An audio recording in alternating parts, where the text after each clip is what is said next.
segunda carta de Pedro, no capítulo 1. Segunda epístola do apóstolo Pedro, no capítulo 1.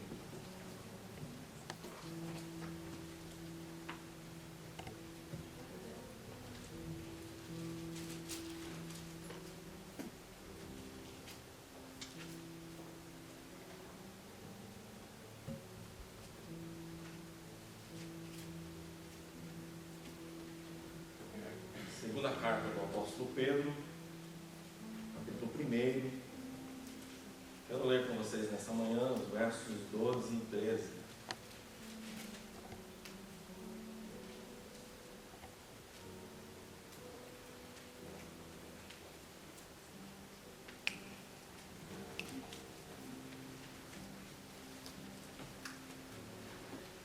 Segunda carta de Pedro, capítulo 1. Versículos 12 e 13 dizem assim: Por isso sempre terei o cuidado de lembrar-lhes estas coisas, se bem que vocês já sabem e estão solidamente firmados na verdade que receberam. Considero importante, enquanto estiver no tabernáculo deste corpo, despertar a memória de vocês. Pai, em nome de Jesus, te bendizemos pela sua palavra. Obrigado pela sua palavra que está diante de nós. Sim, meu Pai. Rogamos que nessa manhã a sua palavra venha de encontro aos nossos corações. Sim, ó Deus. Pai, cumpra-se o teu querer e a tua vontade em nós. Que nessa manhã possamos ser impactados de maneira sobrenatural, porque a tua palavra, ela é viva, ela é eficaz e ela pode mudar circunstâncias. Que assim seja nessa manhã, para a honra e glória do teu santo nome. Amém e amém. Amém. Por esta razão, sempre estarei pronto para fazer com que vocês se lembrem destas coisas, embora já as conheçam e tenham sido confirmados na verdade que receberam. Também considero justo, enquanto estou neste tabernáculo, despertar essas lembranças em vocês. Pedro diz: sempre lhes lembrarei estas coisas, embora vocês já saibam, porque é apropriado que eu continue a lembrá-los.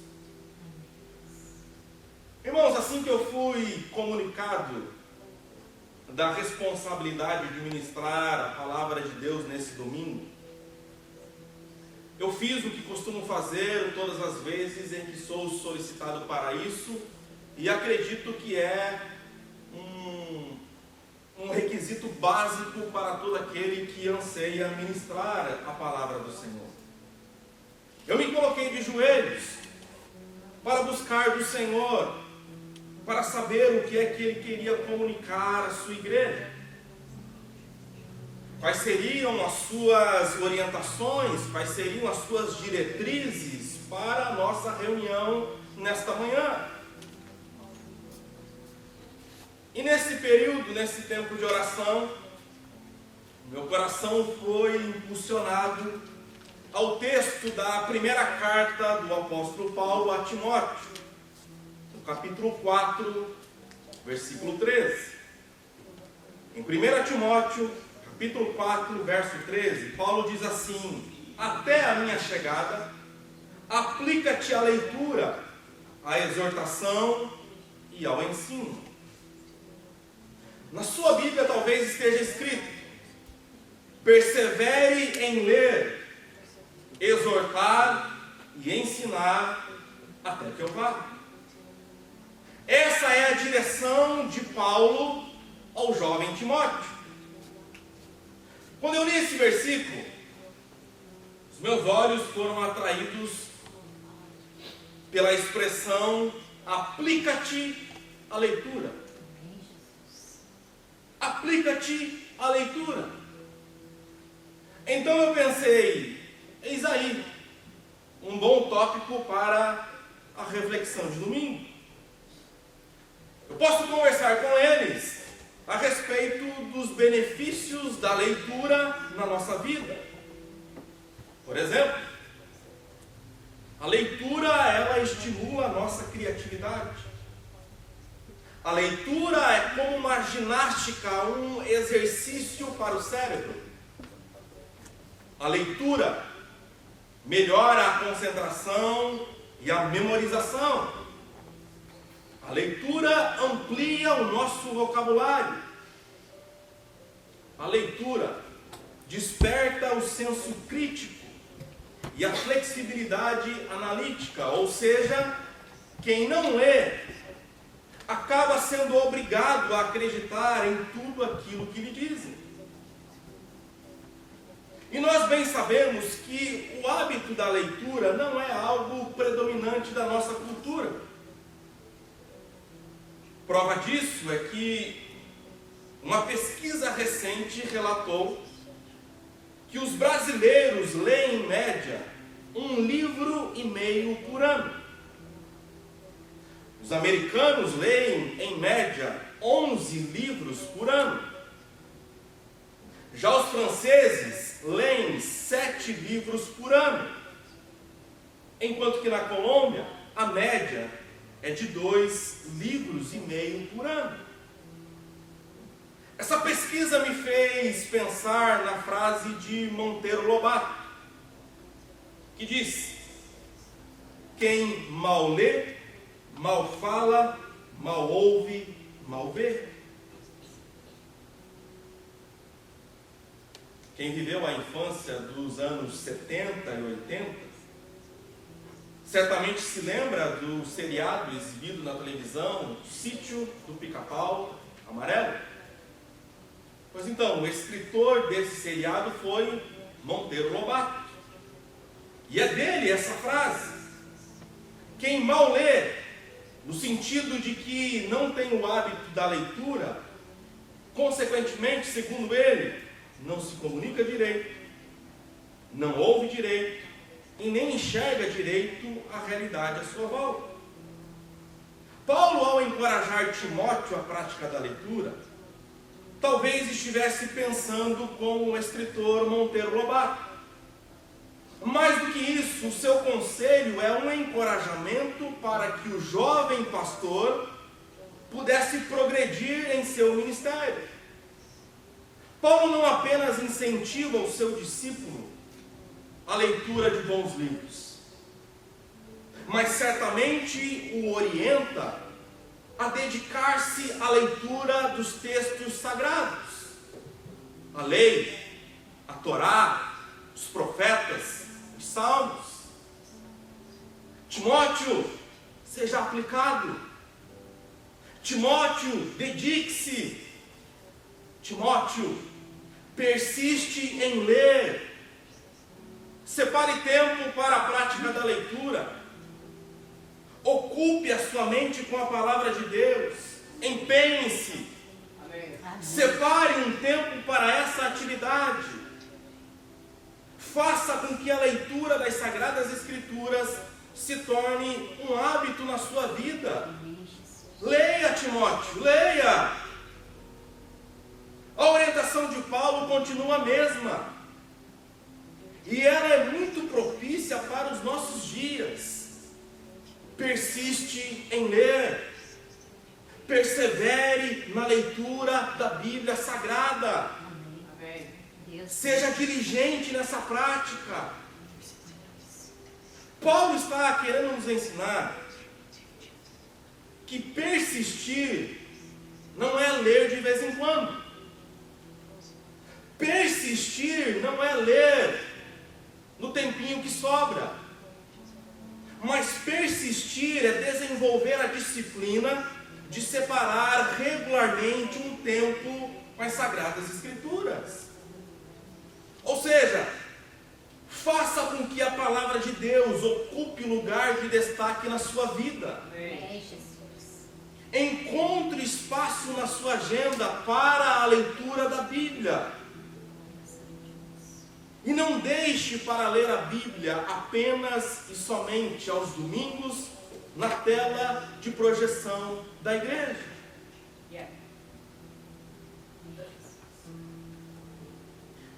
Enquanto eu desenvolvia esse sermão, eu me lembrei de uma história. Falei comigo mesmo, essa ilustração vai me ajudar no propósito da minha mensagem. Porque ela fala a respeito de um certo jovem que procurou o seu pai um certo dia e disse: pai, eu estou disposto a viver a vida por conta própria.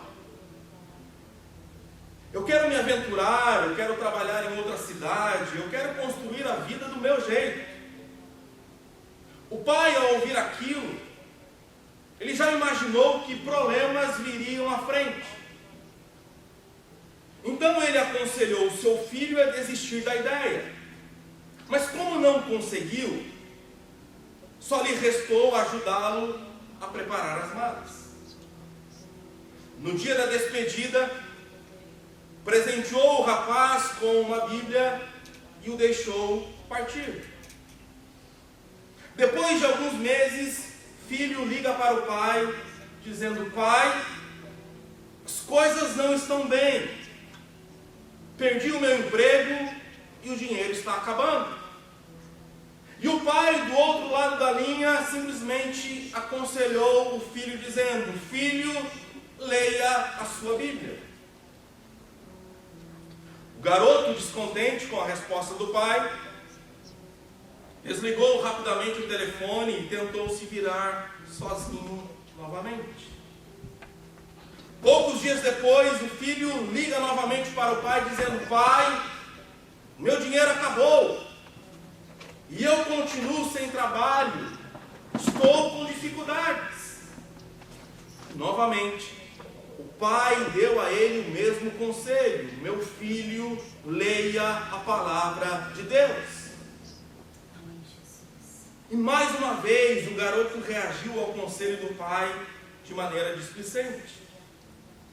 Até que um dia ele se lembrou daquelas palavras e buscou a sua Bíblia para ler. E para sua surpresa, ele encontrou entre as páginas da sua Bíblia um cheque assinado pelo pai com um valor que resolveu todos os seus problemas. Aleluia.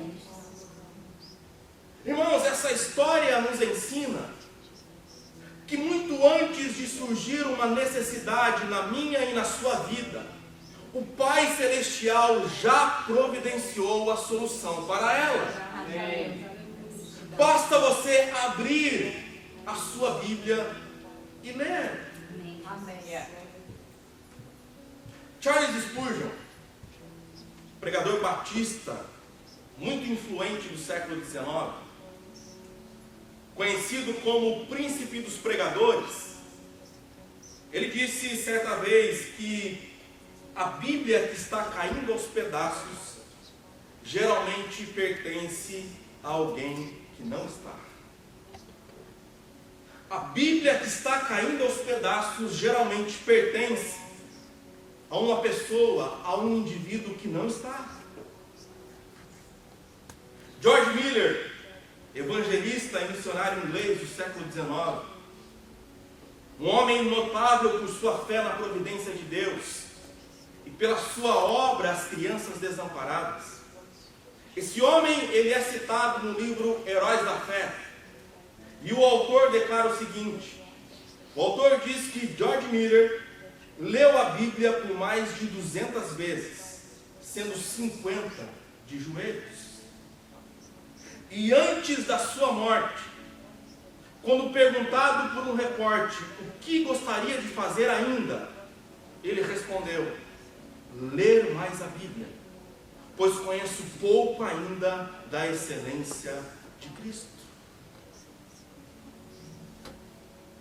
O que ocorre, irmãos? é que, ao revisar as minhas anotações acerca desse assunto, eu compreendi que não poderia trazer um sermão sobre isso. Percebi que não tinha lógica conversar com vocês sobre esse tema,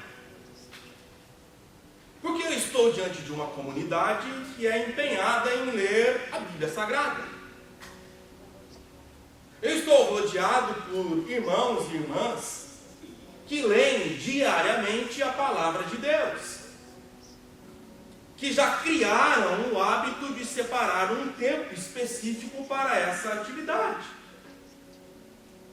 Portanto, não há razão, não há motivo para conversarmos sobre esse tema. Vocês já sabem sobre isso. Então, nessa manhã, eu não vou pregar a respeito de 1 Timóteo 4,13, mas quero lembrá-los acerca do conselho do apóstolo Paulo a Timóteo. Timóteo, aplica-te à leitura. Persiste em ler. Leia a palavra de Deus. Ora, diante desse ocorrido, eu voltei a buscar uma nova direção do Senhor. Em oração, procurei compreender o que é que Deus queria falar conosco. Que assunto eu poderia trazer para a nossa reflexão desta manhã. E de alguma maneira, eu parei no texto de 2 Timóteo, capítulo 4, versos 3 e 4. Onde está escrito o seguinte: porque virá tempo em que não suportarão a sã doutrina, mas tendo grande desejo de ouvir coisas agradáveis, ajuntarão para si mestres segundo os seus próprios desejos. E não só desviarão os ouvidos da verdade, mas se voltarão às fábulas. Eu pensei comigo, isso é perfeito. Não há mais nada interessante do que falar sobre os acontecimentos dos últimos dias. O que virá pela frente? O que nos aguarda antes da volta de Jesus? Nessa segunda carta do apóstolo Paulo a Timóteo, principalmente nos capítulos 3 e 4, ele apresenta algumas características acerca deste tempo.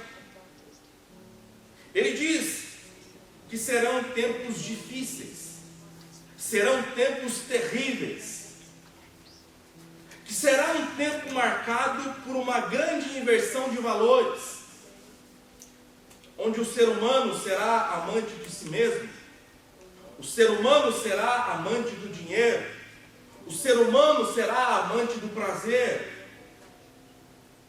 Será um tempo de muita religiosidade e pouca transformação.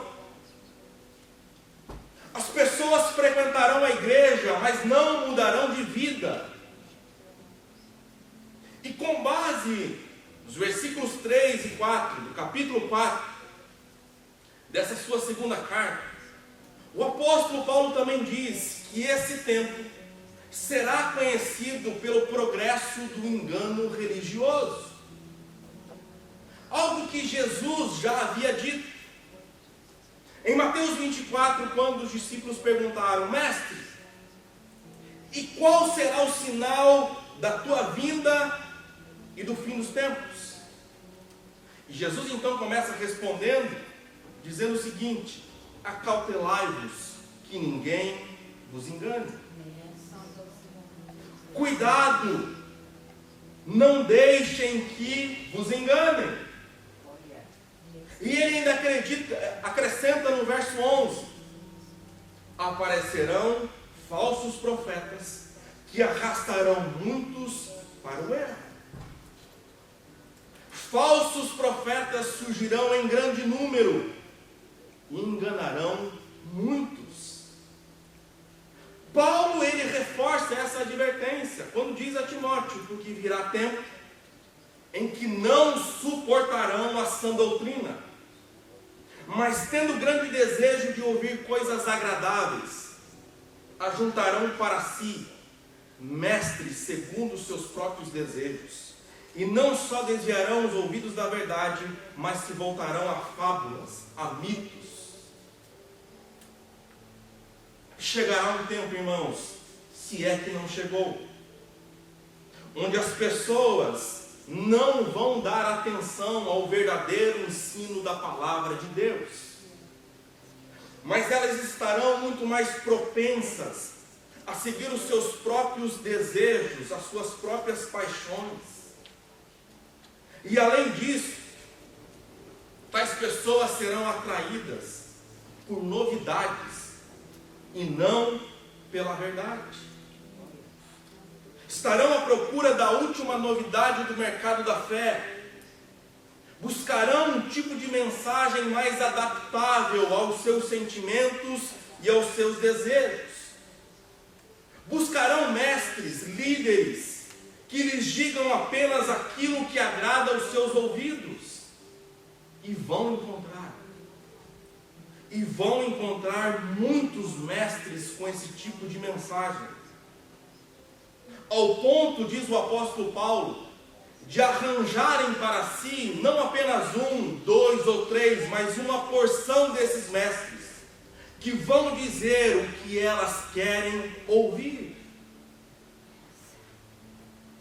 Portanto,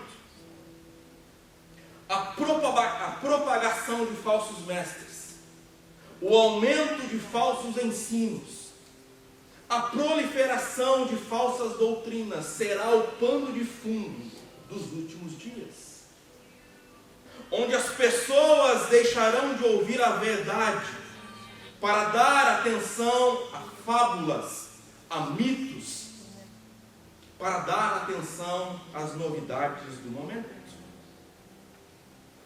O que está escrito no livro do profeta Isaías, no capítulo 30, versículos 10 e 11, será uma realidade dos últimos dias. O texto diz assim: as pessoas dirão aos meus profetas: calem-se, não queremos mais ouvir suas mensagens. Não nos digam o que é certo. Falem um pouco de coisas boas, profetizem coisas agradáveis, parem de falar dos caminhos de Deus. Já escutamos o suficiente sobre o Santo de Israel. Irmãos, como enfrentar? Como encarar? De que maneira nós podemos viver esses dias? Paulo responde, 2 Timóteo, capítulo 3, verso 14. Tu, porém, persevera nas coisas que aprendeste. Amém. Tu, porém, permanece nas coisas que aprendeu e das quais tem convicção. Paulo está dizendo, continue perseverando no estudo da palavra. Paulo está dizendo que eu e você precisamos ser diligentes no conhecimento da palavra de Deus. Que nós precisamos nos fortalecer com os ensinamentos da Bíblia Sagrada. Que nós precisamos firmar a nossa fé na verdade, no Evangelho de Jesus Cristo.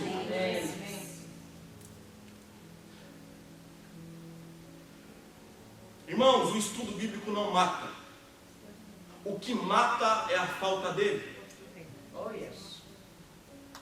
O estudo sistemático das Sagradas Escrituras vai te proteger contra falsos mestres, falsos ensinos e heresias disfarçadas de verdade.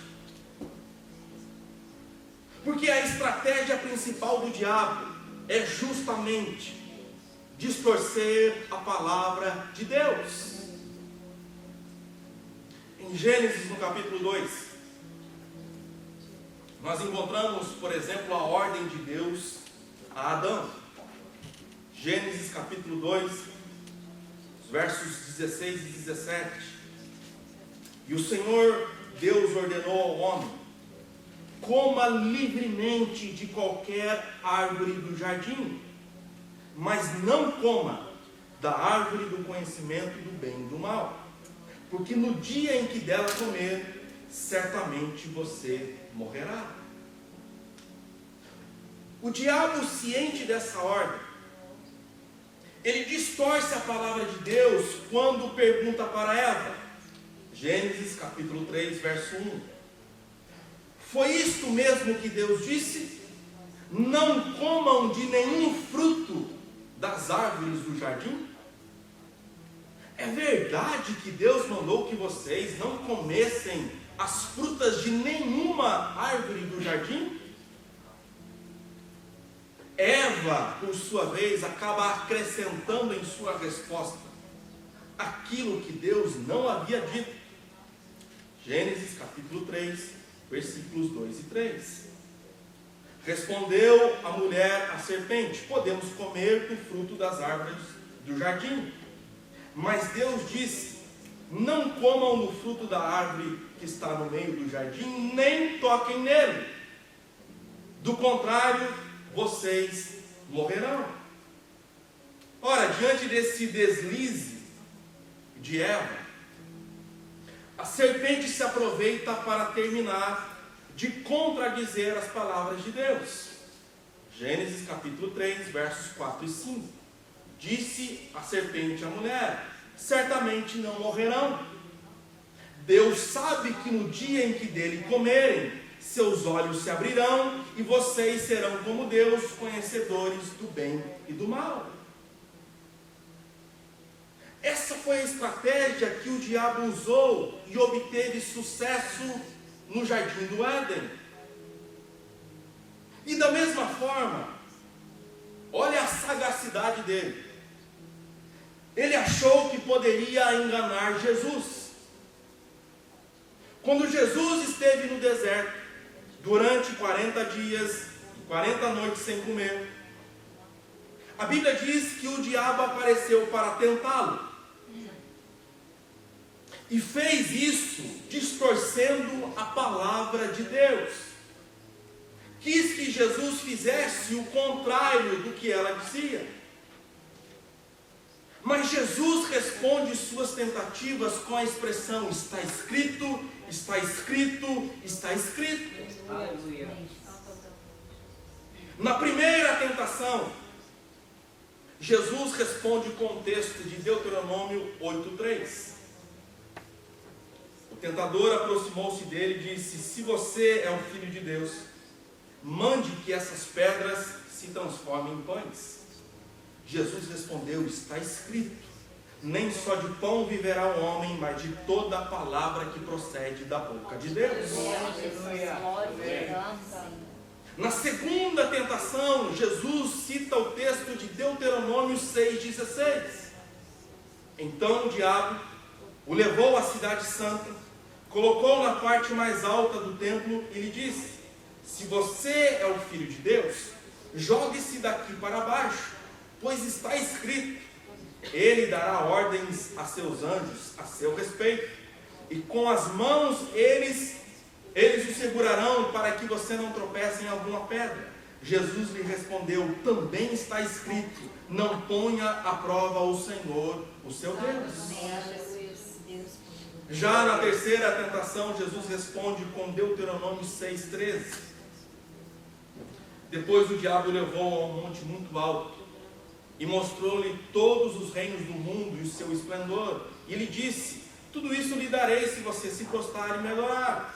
Jesus lhe disse: retire-se, Satanás, pois está escrito: adore o Senhor, o seu Deus, e só a ele preste culto.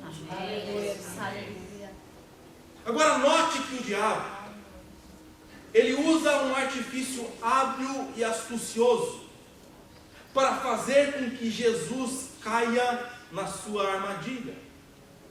Porque ele cita o Salmo 91, versículos 11 e 12. Mas ele cita de maneira distorcida no seu sentido e na sua aplicação. Irmãos, o enganador, ele manipula para desvirtuar o sentido e então enganar os simples na fé. É por isso que conhecer bem a palavra de Deus é fundamental, se nós quisermos resistir às tentações que nos surgem. Agora, como eu vou saber se o diabo está ou não distorcendo o Salmo 91, se eu não o conheço, se eu não o leio? Como discernir o que é e o que não é a palavra de Deus, se eu não a conheço? O apóstolo Paulo mostra que uma de suas preocupações com a igreja de Corinto era essa aqui, 2 Coríntios 11:3. Ele diz: temo, que como a serpente enganou a Eva com a sua astúcia, assim sejam corrompidos os vossos pensamentos, e se apartem da sinceridade e da pureza para com Cristo. Esse era o temor do apóstolo Paulo.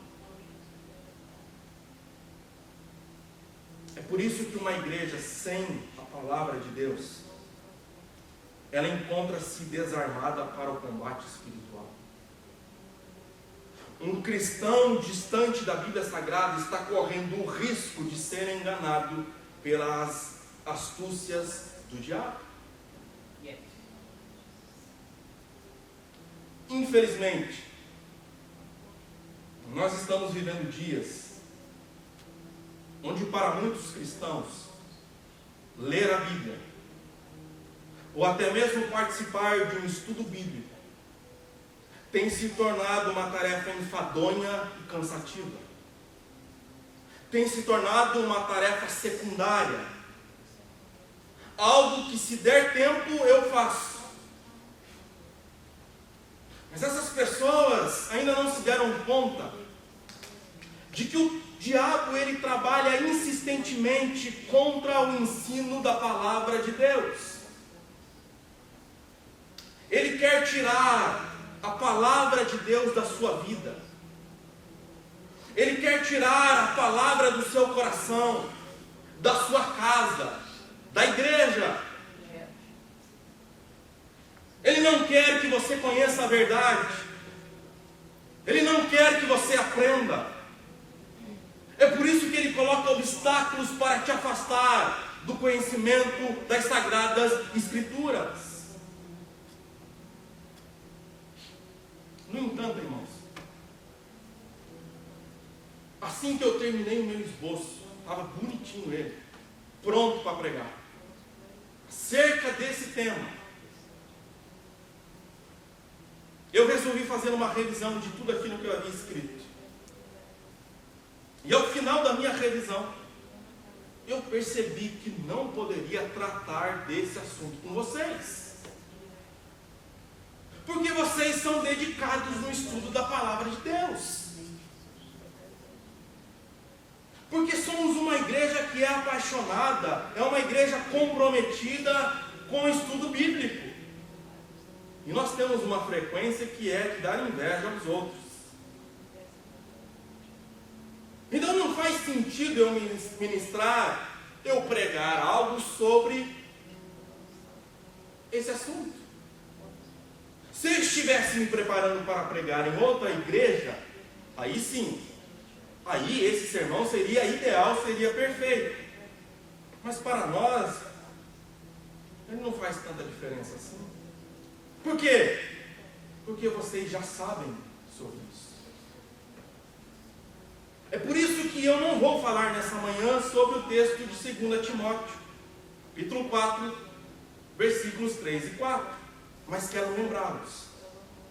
Quero lembrá-los de que chegará o tempo em que as pessoas não vão dar atenção ao verdadeiro ensino da palavra. E estarão propensas a ouvir apenas o que querem. A ouvir somente o que for agradável ao seu estilo de vida. Mas Paulo alerta dizendo que a proteção contra esse tempo de engano espiritual está em perseverar no estudo das Sagradas Escrituras. Realmente, irmãos, a minha semana não foi das melhores. Havia chegado sexta-feira e eu ainda não sabia o que iria pregar. Até que no sábado, pela manhã, ali no meu momento de devocional, eu fui impactado pelo texto de Mateus, capítulo 7, os versos 24 a 27. Palavra de Jesus. Portanto, quem ouve estas minhas palavras e as pratica, é como um homem prudente que construiu a sua casa sobre a rocha. Caiu a chuva, transbordaram os rios, sopraram os ventos e deram contra aquela casa, e ela não caiu, porque tinha seus alicerces na rocha. Mas quem ouve estas minhas palavras e não as pratica, é como um insensato, que construiu a sua casa sobre a areia. Caiu a chuva, transbordaram os rios, sopraram os ventos e deram contra aquela casa, e ela não caiu, e foi grande a sua queda. Puxa, como eu não tinha pensado nisso antes. Claro, compartilhar com meus irmãos uma parábola a respeito de Jesus. Extrair lições das comparações que Jesus fazia.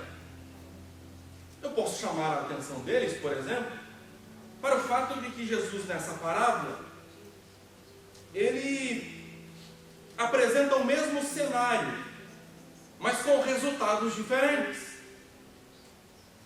Ele diz que duas casas, a casa do prudente e a casa do insensato, sofreram, foram alcançadas pelas chuvas.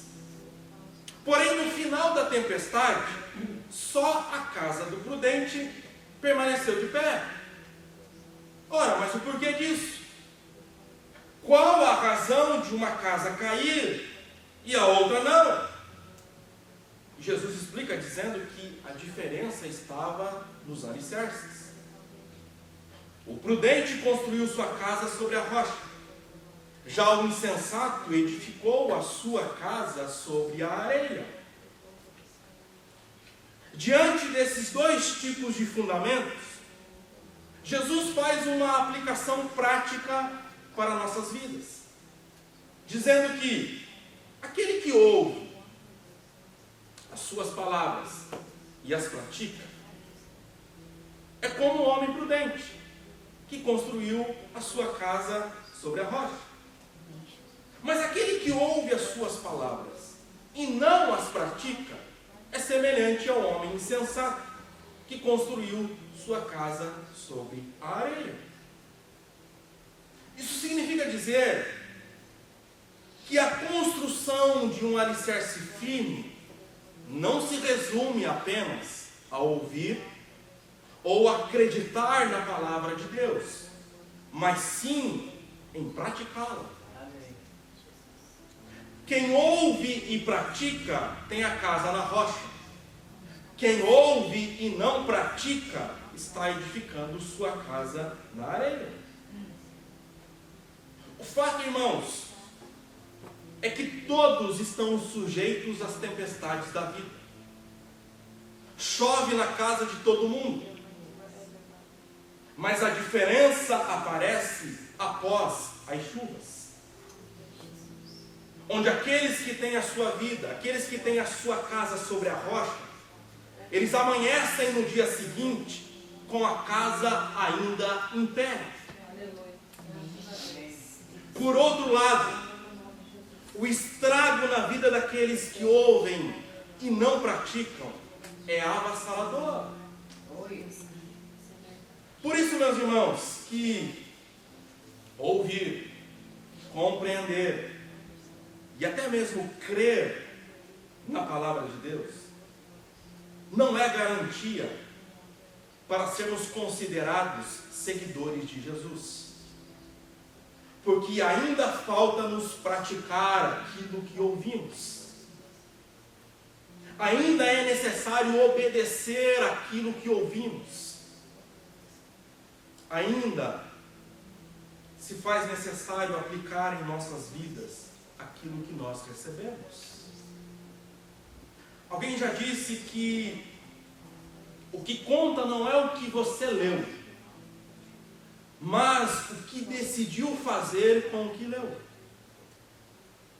O que conta não é quanto você leu, o que conta é quanto daquilo que você leu você conseguiu colocar em prática. Ler, estudar a palavra de Deus é importantíssimo. Mas se não praticarmos, nós estaremos nos enganando. Tiago, na sua carta, capítulo 1, verso 22, diz assim: sejam praticantes da palavra, e não apenas ouvintes, enganando-se a si mesmos. Nós não enganamos os outros, nós enganamos a nós mesmos. A minha perspectiva era conversar com vocês acerca disso. Mas novamente percebi que ao fazer isso eu estaria me equivocando completamente. Porque vocês não apenas leem, vocês não apenas estudam a palavra de Deus, como também a praticam. Outros precisam ouvir sobre isso, mas vocês não. Porque vocês já sabem disso. Portanto, eu não vou pregar nessa manhã sobre a parábola de Jesus, que ele contou em Mateus, capítulo 7, os versículos 24 a 27. Mas quero lembrá-los de que aqueles que ouvem e praticam a palavra estão construindo o alicerce de suas casas na rocha. E aqueles que ouvem e não praticam estão construindo o alicerce de suas casas na areia. Infelizmente, como eu já disse, eu não consegui pregar, ou não consegui preparar um sermão para pregar a vocês nessa manhã. Então, o que me veio à mente foi compartilhar com vocês os desafios que eu enfrentei durante essa semana. Agora, para você não sair daqui dizendo, eu fui lá no culto, eu ouvi a mensagem, mas o pregador só ficou, além de não preparar a mensagem, só ficou dizendo que eu precisava lembrar disso ou daquilo e tudo mais. Então, para você não sair daqui com esse discurso, eu quero terminar a minha palavra com duas informações. A primeira informação trata-se de uma pesquisa. Quero trazer aqui para vocês alguns dados, alguns percentuais, porque afinal de contas sempre é bom, dar uma olhada nesse tipo de informação. E a segunda informação que eu quero passar para vocês nessa manhã, nada mais é do que uma ilustração. Porque as ilustrações, de uma maneira ou de outra, elas acabam revelando algumas lições importantes para as nossas vidas. Então, a minha primeira informação é que em uma pesquisa realizada nos Estados Unidos, acerca do contato que os evangélicos tinham com a Bíblia Sagrada, um grupo de pesquisadores abordou algumas pessoas para saber com que frequência eles faziam as suas leituras bíblicas. E o resultado foi o seguinte: 93% das pessoas, elas disseram ter um ou mais exemplares da Bíblia Sagrada em casa. 12% dos entrevistados garantiram ler as Escrituras todos os dias. 57% confessaram que passam mais de uma semana sem ler a Bíblia. 31% acreditam que o dito popular "Deus ajuda quem cedo madruga" está nas páginas da Bíblia. 48% acreditam que o livro de Tomé, um texto apócrifo, é um dos 66 livros que compõem a Bíblia cristã. 52% não sabiam que existia na Bíblia Sagrada, os livros de Naum, Ageu e Zacarias. 58% dessas pessoas desconhecem quem pregou o Sermão do Monte. 60% deles nunca leram integralmente o Novo Testamento. Mas isso é só uma pesquisa. Não há nada com que eu e você devemos nos preocupar, porque afinal de contas é uma pesquisa feita com os de fora. Uma pesquisa relacionada a eles, e não a nós. Agora, a ilustração que eu quero contar é a seguinte. Certo caipira estava no seu trabalho rotineiro, num canavial, quando de repente ele viu brilhar 3 letras no céu. VCC. Muito religioso, o caipira julgou que aquelas letras significavam: vai, Cristo chama. Fiel à visão, correu ao pastor da sua igreja e contou-lhe o ocorrido, concluindo que gostaria de devotar o restante de sua vida à pregação do Evangelho. O pastor, surpreso diante daquele relato, disse: mas para pregar o Evangelho é preciso conhecer a Bíblia. Você conhece a Bíblia o bastante para sair pelo mundo pregando a sua mensagem? Claro que sim, disse o homem. E qual é a parte da Bíblia que você mais gosta e conhece? O caipira respondeu: as parábolas de Jesus, principalmente a parábola do bom samaritano. Então conte-a, pediu o pastor, querendo conhecer o grau de conhecimento bíblico do futuro pregador do Evangelho. E o caipira então começou a contar. Descia um homem de Jerusalém para Jericó e caiu entre os salteadores. E ele lhes disse: varões, irmãos, então meu tablet, peraí, não. E ele lhes disse: varões, irmãos, escutai-me, não tenho prata nem ouro, mas o que tenho, isso te dou. E entregou-lhes os seus bens. A um deu 5 talentos, e a outro 2, e a outro 1, e a cada um segundo a sua capacidade. E partindo dali, foi conduzido pelo Espírito ao deserto. E tendo jejuado 40 dias e 40 noites, teve fome. E os corvos alimento lhe traziam, pois alimentava-se de gafanhoto e mel silvestre. E sucedeu que indo ele andando, eis que um carro de fogo o ocultou da vista de todos. A rainha de Sabá viu isso e disse: não me contaram nem a metade. Depois disso, ele foi até a casa de Jezabel, a mãe dos filhos de Zebedeu, e disse: tiveste 5 maridos, e o homem que agora as tem não é teu marido. E olhando ao longe, viu a Zaqueu pendurado pelos cabelos numa árvore e disse: desce daí, pois hoje almoçarei na tua casa. De repente veio Dalila e cortou-lhes os cabelos, e os restos que sobraram foram 12 cestos cheios para alimentar a multidão. Portanto, não andeis inquietos dizendo: que comeremos? Pois o vosso Pai Celestial sabe que necessitais de todas essas coisas. E todos os que ouviram se admiraram da sua doutrina. O caipira, todo entusiasmado, olhou para o pastor e perguntou: então, estou pronto para pregar o Evangelho? O pastor respondeu: olha, meu filho, eu acho que aquelas letras no céu VCC não significam vai, Cristo chama. Penso que elas deveriam ser interpretadas como vai cortar cana.